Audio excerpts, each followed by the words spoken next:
पाक फौज के शहीनों ने दुश्मन के 6 जहाज गिराए, 3 राफेल तैयारों की तबाही, मोदी कयामत तक याद रखेगा। पाक फौज ने खित्ते के नाम निहाद थानेदार का बुत पाश कर दिया। वज़ीर आज़म शहबाज शरीफ का कामरा एयरबेस के दौरे पर खिताब, कहा आर्मी चीफ ने इस जंग को फ्रंट से लीड किया। हमें ऐसी शानदार फतह पहले कभी नसीब नहीं हुई। दुश्मन के 14 तबक रोशन हो चुके हैं।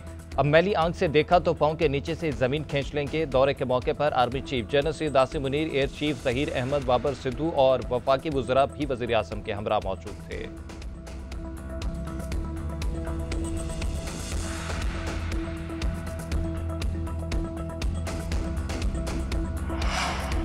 मार्का हक में तारीखी फतह, हुकूमत का आज कौमी सतह पर यौम तशक्कुर मनाने का ऐलान। वफाकी दारुल हुकूमत में 31 और सूबाई दारुल हुकूमतों में 21-21 तोपों की सलामी दी जाएगी। दिन का आगाज मसाजिद में कुरान ख्वानी और खसूसी दुआओं से किया जाएगा। मज़ार कायद और मज़ार इकबाल पर गार्ड्स की तब्दीली की तकरीब होगी। मुल्क भर में यादगार शोहदा पर फूल रखे जाएंगे। यौम तशक्कुर की मरकजी तकरीब पाकिस्तान मोनूमेंट इस्लामाबाद में मुनक्किद होगी। वज़ीर आज़म शहबाज शरीफ मेहमान खसूसी होंगे। Army chief general Syed Asim Munir भी शिरकत करेंगे। वफाकी वजीर अता तारड़ कहते हैं कि पूरी कौम आज मिलकर यकजहती का पैगाम दे।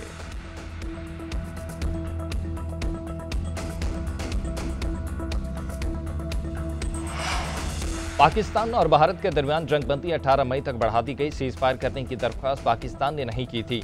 जंग में भारत का तकरीबन $3 अरब का नुकसान हुआ। नायब वज़ीर आज़म इसहाक डार का सेनेट में खिताब, कहा दोनों ममालिक के दरमियान अभी फौजी मुज़ाकरात हो रहे हैं, फिर सियासी बातचीत भी होगी।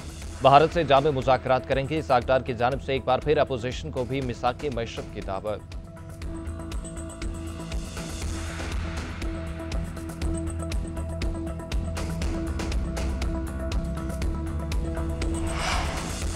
भारत ने जंगबंदी की खिलाफ वर्जी की तो यकीनी जवाब देंगे। DGISPR लेफ्टिनेंट जनरल अहमद शरीफ चौधरी का दो टोक ऐलान। स्काई न्यूज से इंटरव्यू में कहा कि जो भी हमारी सरजमीन, सालमियत और खुद मुख्तारी की खिलाफ वर्जी की कोशिश करेगा, हमारा जवाब बेरहमाना होगा। पाकिस्तान और भारत दोनों एटमी ताकत हैं, संगीन कशीदगी तबाही का बाहिस होगी। पाकिस्तान और भारत का तनाज़ा हल हो गया। गुज़िश्ता हफ्ते दोनों ममालिक एक दूसरे पर मिसाइल बरसा रहे थे। मैंने कशीदगी रुकवाई। दोनों ममालिक को कहा जंग के बजाय तिजारत करें। दोनों फरीक मेरी तजवीज़ से खुश थे। अमेरिकी सदर डोनाल्ड ट्रंप का दोहा में फौजियों से खिताब, बोले बतौर सदर तनाज़ात का हल मेरी तरजीह है। काबुल एयरपोर्ट पर हमले के जिम्मेदार को पकड़ना पाकिस्तान के इश्तराक से मुमकिन हुआ। सदर ट्रंप ने गजा को तहवील में लेने का एक बार फिर इशारा दे दिया। कहा गजा को फ्रीडम जोन बनाएंगे और इसमें अमेरिका को शामिल होने दें। हमारे पास गजा के लिए बहुत अच्छे मंसूबे हैं। अफगानिस्तान का बगराम एयरबेस किसी को नहीं देंगे, अपने पास रखेंगे। अमेरिकी सदर ट्रंप मुत्तहिदा अरब अमारात पहुंच गए। सदर शेख ज़ैद अल नहयान से मुलाकात। 10 सालों में $1.4 ट्रिलियन की सरमायाकारी का आज़म। चाहते हैं सीज फायर कायम रहे और ये अमन की बुनियाद है। ऐसी सूरत हाल नहीं चाहते कि दोनों एटमी ताकतें जंग की तैयारी पकड़ें। दोनों मुल्क मुतादिद जंगें लड़ चुके, लेकिन कभी पानी को निशाना नहीं बनाया गया। चेयरमैन पीपल्स पार्टी बिलावल भुट्टो जरदारी की गुफ्तगू, कहते हैं भारत ने सिंधु पर तारीखी हद न किया। शायद भारत ने पानी पर पाबंदी का तरीका इसराइल से सीखा। इसराइल ने भी गजा में खाने पीने की अशिया पर पाबंदी लगा रखी है। उम्मीद है भारत के साथ 37 मुआहदे पर बात होगी। अगर नए मुआहदे भी करने हैं तो पहले भारत पुराने मुआहदों पर अमल करे। 2019 में भी भारत ने कश्मीर से मुतल्लिक एक तरफा फैसले किए। वज़ीर आज़म शहबाज शरीफ, मोदी और सदर ट्रंप के लिए इम्तिहान है।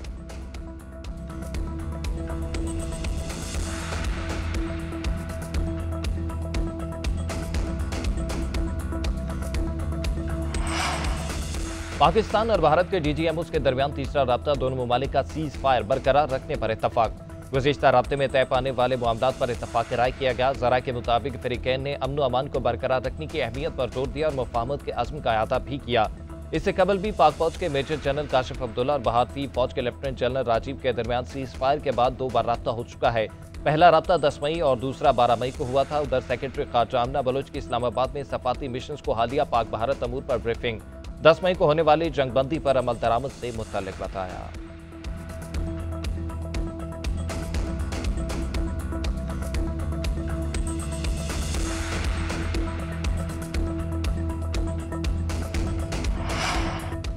अफवाज पाक अफवाज के हाथों भारत की तारीखी शिकस्त पर कराची के तूल अर्ज में यौम तशक्कुर मनाया गया। सिंध हुकूमत की जानिब से खसूसी प्रोग्राम का इनेकाद, रैलियां भी निकाली गईं। वज़ीर आला सिंध मुराद अली शाह ने खिताब में कहा कि साबित हो गया भारत कुछ भी नहीं कर सकता। जो भी पाकिस्तान की तरफ मैली आंख से देखेगा उसकी आंखें निकाल देंगे। बिलावल ने कहा था कि दरिया सिंध में पानी बहेगा या मोदी का खून। भारत ने तैयारे तो ले लिए, लेकिन चलाने के लिए ड्राइवर नहीं लिए। कौम मुश्किल वक्त में सीसा पलाई दीवार की तरह खड़ी रही। वज़ीर इत्तलात सिंध शर्जिल मेमन बोले, भारत का एशियन टाइगर बनने का ख्वाब चकनाचूर हो गया। फरियाल तारपुल ने कहा कि कौम ने मिलकर बुज़दिल दुश्मन को शिकस्त दी।